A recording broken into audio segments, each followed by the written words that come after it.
Friends, I just got an excellent question from a guy named Jordan Fender from my YouTube channel. And he's asking about the Latitude Lark and about the neck on it and whether it's slim. And here's his question. It says, is it a slim neck profile? I have a 50's CV, that's classic vibe telly. How does it compare on neck profile? I don't get along with chunky necks too well. I don't get along with chunky necks too well. Thanks for the review. You're an amazing player and YouTuber. I'm not an amazing player, but thank you for saying that. That's really cool. I'll take your compliment, but I'm not. I try to be a good YouTuber though. But so let me grab this GoPro, which is what I'm using right now, and show you both these guitars. So I did a video earlier today where I was doing an ERT guitar over in this position. Now I've got the classic vibe 50's Telly, which I own one too. And then I've got the Latitude Lark beside it. Now, when I originally reviewed the Latitude Lark a few weeks ago, I said that the guitar it really kills, the guitar that really just blows out of the water, in my opinion, is the classic vibe 50's Telecaster. Now, I love that guitar. And if you go to Sweetwater's website right now, you'll see it's nearly a 5-star rated guitar. And I like it a lot. Here's the thing I want to do. I want to play you some samples, and I'll try to be brief again. I know I get lengthy with I get lost when I start jamming on these guitars. But we're talking neck profile. I'm going to put the GoPro down for a minute. I want to just say that the necks are, from a profile point of view, me just playing them, and you can't tell. I know it's not scientific the way I'm holding them up here or anything. I'm trying to show you though, kind of so you get a ballpark idea. They're basically identical. I mean, I've not tried to get calipers out or anything and measure them. My sense in my hands is that they are almost identical as far as the profiling thing goes. If you look at the classic vibe 50's, it's a very high gloss neck. You've got your skunk stripe on it. You got a very glossy fretboard. I'm not a guitarist that particularly digs all that gloss on the neck. You got a pretty nice nut. It looks plasticky to me. I don't think it's bone. I'm not sure what the nut is on these. You've got nickel frets, which are good enough, man. It's what worked on Fenders for what, 50 plus years, 60 years. It's a great guitar. Heavy as crap, so is the Lark. Both of them are heavy guitars. The classic vibe, if I'm not mistaken, that's a piece of pine. It is a well-constructed, very playable, just awesome guitar that sells for what now, maybe $459? Is that what it is? Go to Sweetwater and look it up and see. When I got the Lark, what struck me immediately is, so here's a $300 guitar. I think they're selling it for $309. I bought mine for $299. Now, yeah, it's not. I do prefer actually maple fretboard. Really doesn't ultimately make that much difference from a tone point of view. That's roasted maple, my friend. Baked or roasted, whatever you call it. That finish on that is just satin smooth. Smooth as silk, my friends.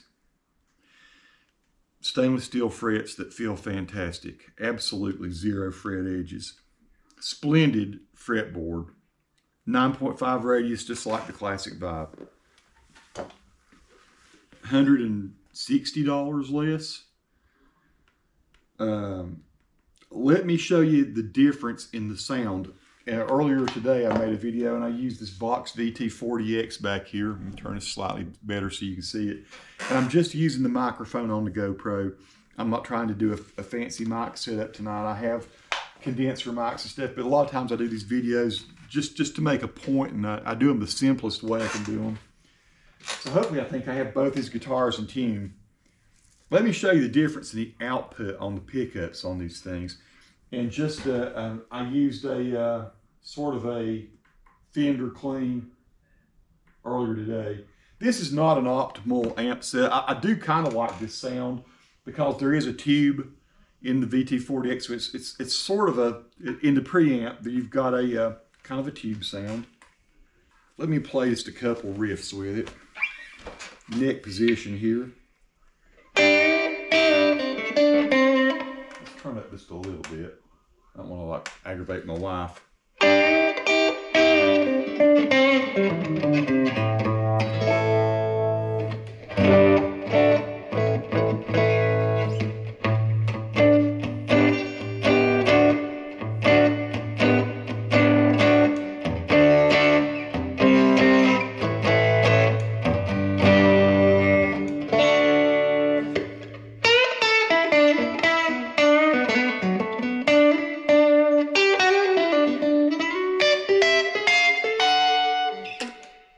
Bridge position.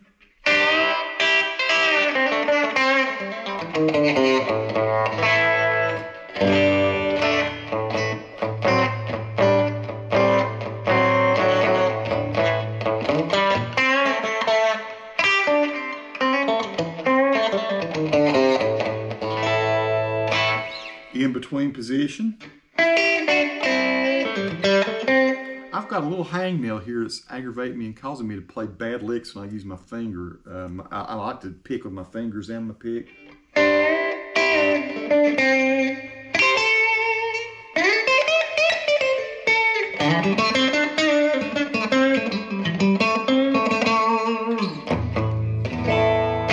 Let's switch over to the classic vibe and just see how it compares sound-wise.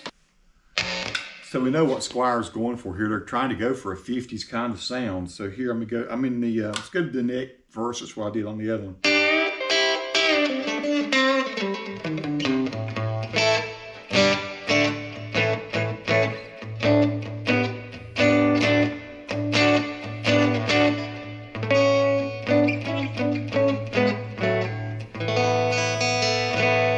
I'm here to tell you it's significantly less volume than the Lark. I don't know what they've done to get the output on these. The Lark is just it's a very lively sound. Let's go to the bridge here.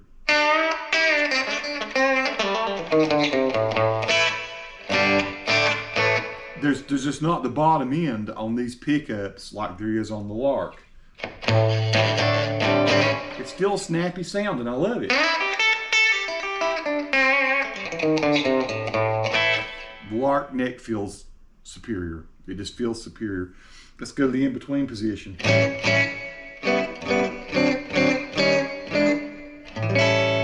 I'd say I'm getting 75% the volume, 70-75% the volume out of the classic vibe that I get out of the Latitude Lark. The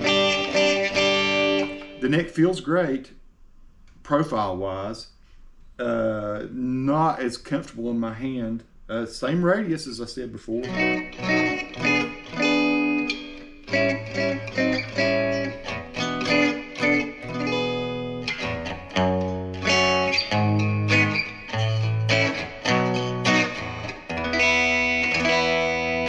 Switch back to the Lark one more time.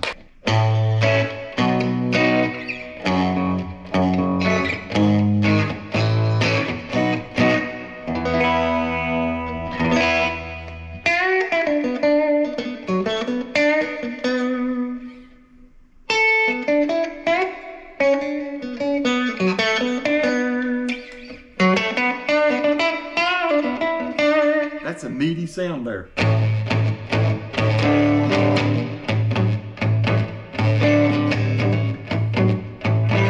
That's nice.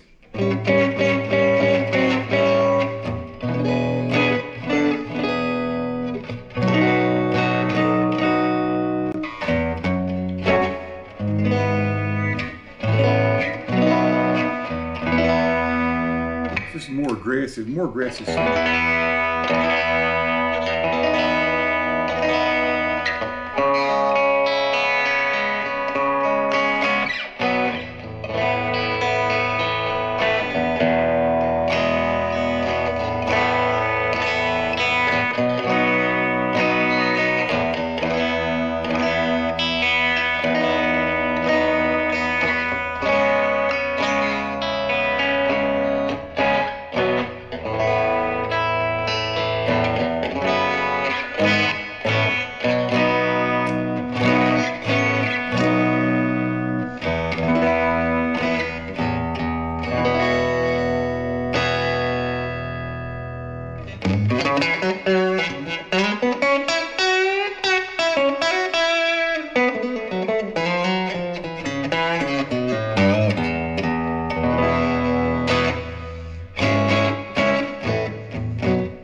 guitar. Do I think it beats the classic vibe? I do. I switch back over one more time. Let's listen one more time to those same sorts of licks. The one thing I will say, I think these pickups are just, they push the amp a little harder, almost like a humbucker does. So I think they're ceramic pickups, whereas these are Alnico. I believe these are, if I'm not mistaken. So this may be, if this is a slightly thinner, less aggressive sound, if that's what you like better. It sounds thin to me compared to the other one.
Tell you what we could do.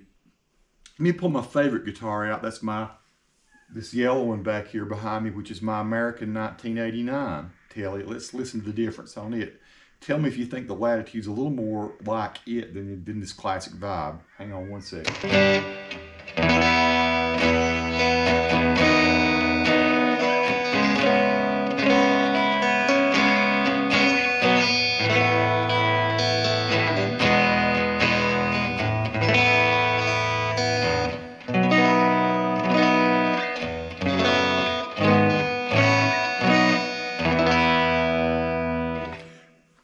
Voiced much more similar to the Latitude than to the classic vibe.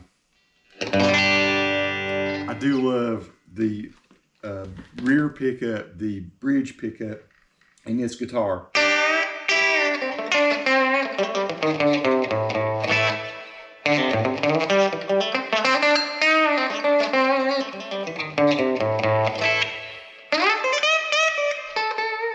The neck pickups like this.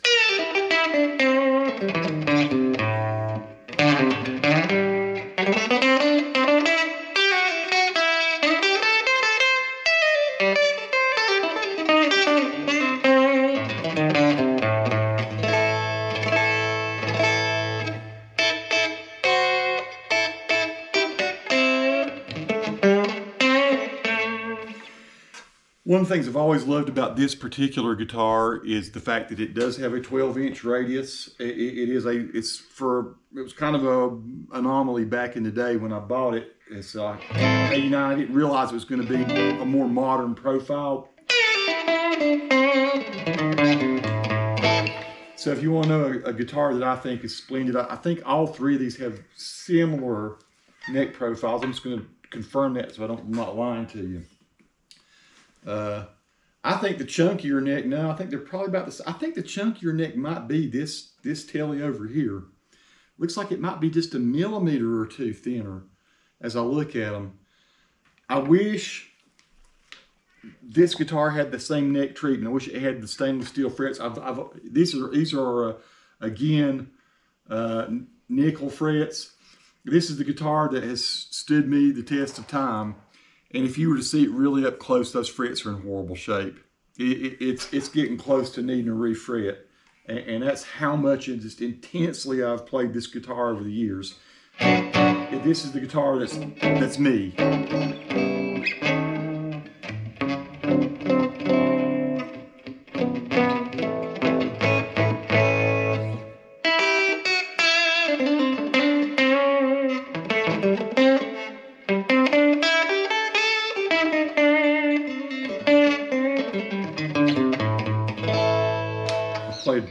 of gigs with it.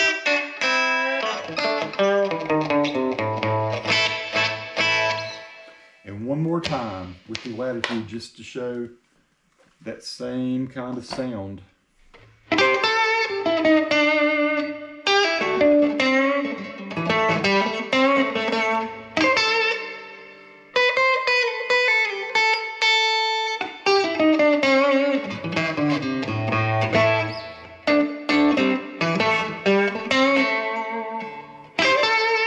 It's like there's a different kind of spank here on these pickups.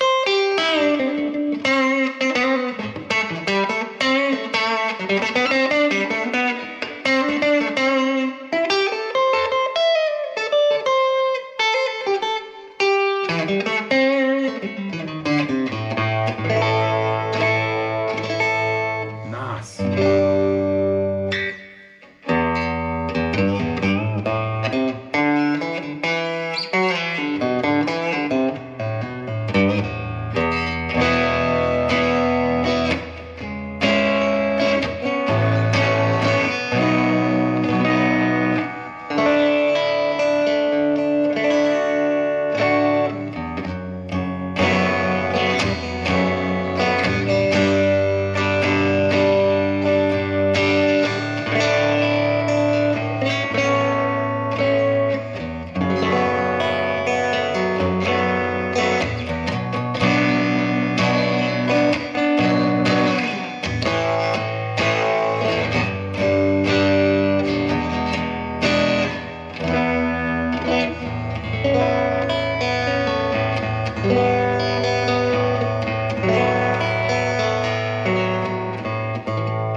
Sweet!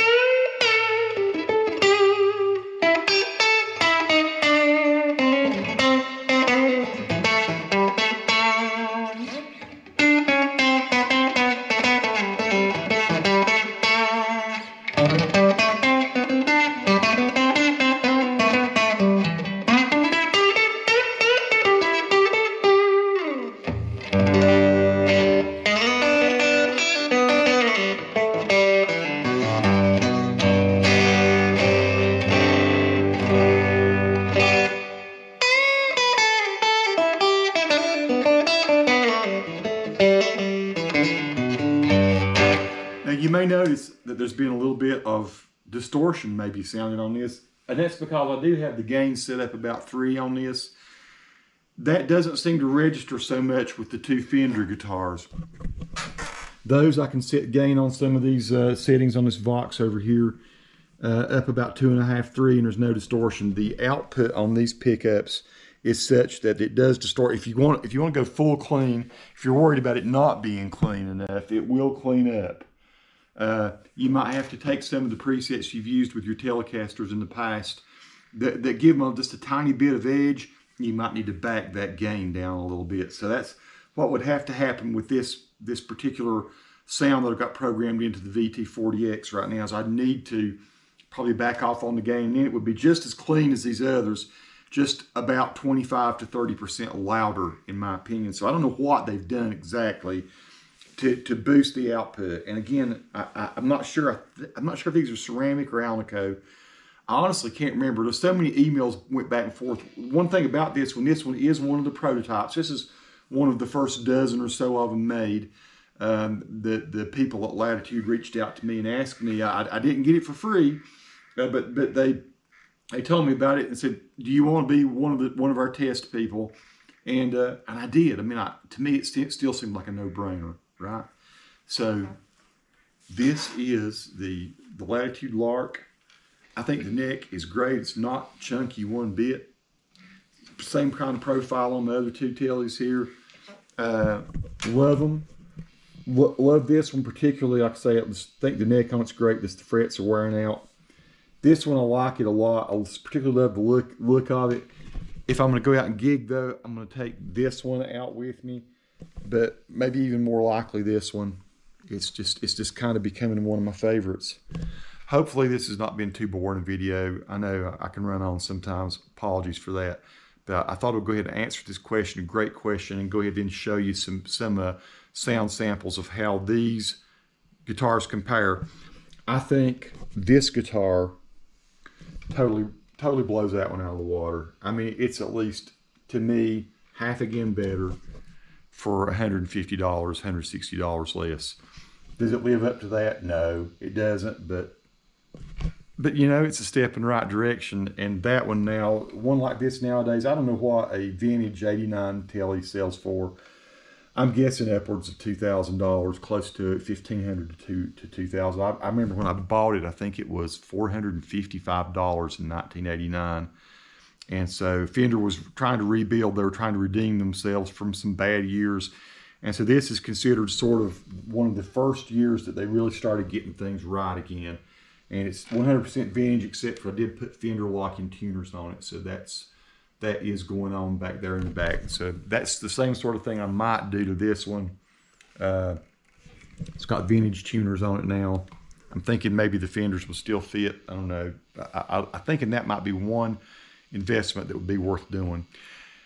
That's it, folks. You got any questions? I love questions. Send them to me. Peace to all who watch. Subscribe to the channel if you like.